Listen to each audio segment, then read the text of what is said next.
제가 얼마 전에 우연히 영상으로 시각장애인 가수의 이야기를 보게 되었는데요. 처음엔 행동이 모두 자연스러워서 몰랐는데 알고 보니 시각장애인 가수이셨더라고요.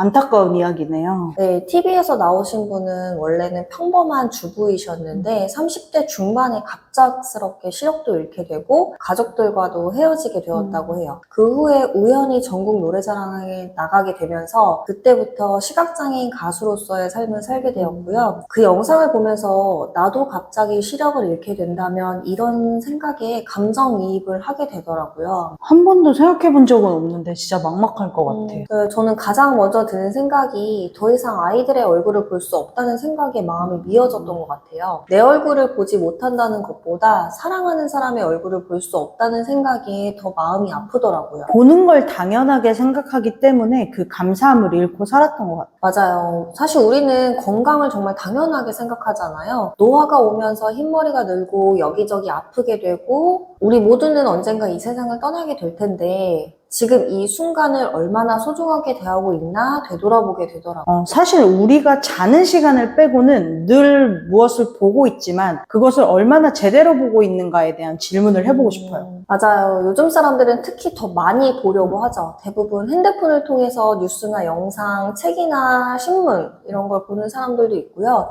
그런데 많이 보는 것에 집중할 뿐 제대로 보려고 하지는 않는 것 같아요. 그 헬렌 켈러가 이렇게 말했다고 해요. 내가 대학 총장이라면 눈을 어떻게 써야 하는지에 대한 과목을 만들겠다고요. 맞아요. 그냥 보는 게 아니라 관심을 갖고 집중해서 보는 게 필요할 것 같아요. 즉, 그 대상에 대해서 애정을 쏟아야 가능한 일이죠. 저는 오늘 박웅현님의 8단어라는 책을 읽으며 느낀 보는 것에 대한 이야기를 나누고 싶어요. 인생을 대하는 자세를 8가지 단어로 설명한 책인데 기억하고 싶은 구절이 많았던 것 같아요. 네, 이 책에서 견에 대한 이야기가 나오는데요. 이 책의 저자는 제대로 보는 법에 대해 이야기를 하고 있어요. 본다라는 것을 이야기하면 어떤 게 떠오르세요? 눈으로 보는 것을 본다고 생각하지 않나요? 맞아요. 보통 우리는 보는 것을 눈으로 보는 것을 이야기하는데요. 사실 우리는 보고 있지만 보지 못하는 것일 수도 있어요. 어떤 뜻이죠? 헬렌 켈러가 동료들과 산에 갔어요. 산에 함께 간 동료들은 눈이 보이는 사람들이었고요. 그런데 눈이 보이는 사람들은 산에서 아무것도 보지 못했다고 이야기를 했어요. 반면에 눈이 보이지 않는 헬렌 켈러는 낙엽 밟히는 소리, 지저귀는 새소리, 계곡 물소리 등을 느꼈고요. 헬렌 켈러는 마음으로 보는 방법을 알고 있었나 봐요. 네, 우리가 진짜 제대로 보려면 시간을 가지고 찬찬히 들여다봐야 해요. 하지만 보는 것이 너무나 당연한 디폴트 값이기 때문에 주의 깊게 볼 생각을 하지 못하고 더 많이, 더 자극적인 것을 보는데 혈안이 되어 있지 않나 싶더라고요. 저도 그랬던 건 아닌지 반성을 하게 되네요.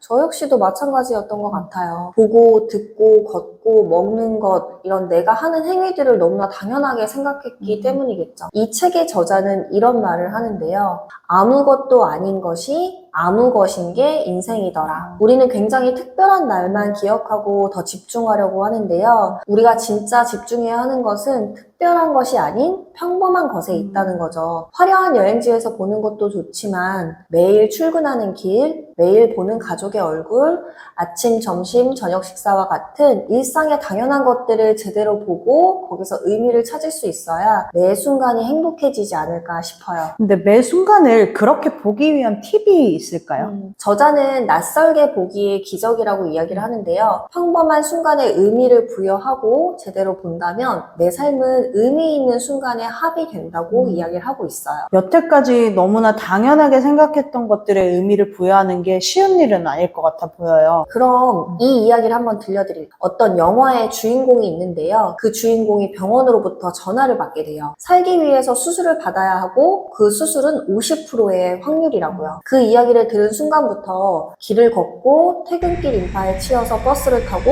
별일 아닌 걸로 언성을 높이는 사람들의 모든 순간이 부러워지는 거예요. 단지 전화 한 통으로 인해서 말이죠. 이게 실제로 일어난 일이라서 더 와닿는 것 같아요. 그래서 우리는 제대로 봐야 하고 관심을 기울여야 하고 사랑해야 하는 게 아닐까 싶어요. 어쩌면 육아를 하시는 분들은 어제도 오늘도 내일도 같은 매일이 지치고 힘들 수 있는데 내가 살고 있는 오늘은 누군가가 그토록 살고 싶어 했던 내일이다 라는 말을 떠올려 보셨으면 좋겠어요. 바로 내일부터 사랑하는 사람의 얼굴을 볼 수 없다면 지금 이 순간이 얼마나 소중해질지에 대해서 생각해 보셨으면 좋겠습니다. 8단어 이 책을 읽고 인생을 좀 더 잘 살아갈 수 있는 방법을 찾을 수가 있었는데 이 영상을 보시는 분들도 읽어보시고 인생의 길에 힌트를 얻으셨으면 좋겠습니다.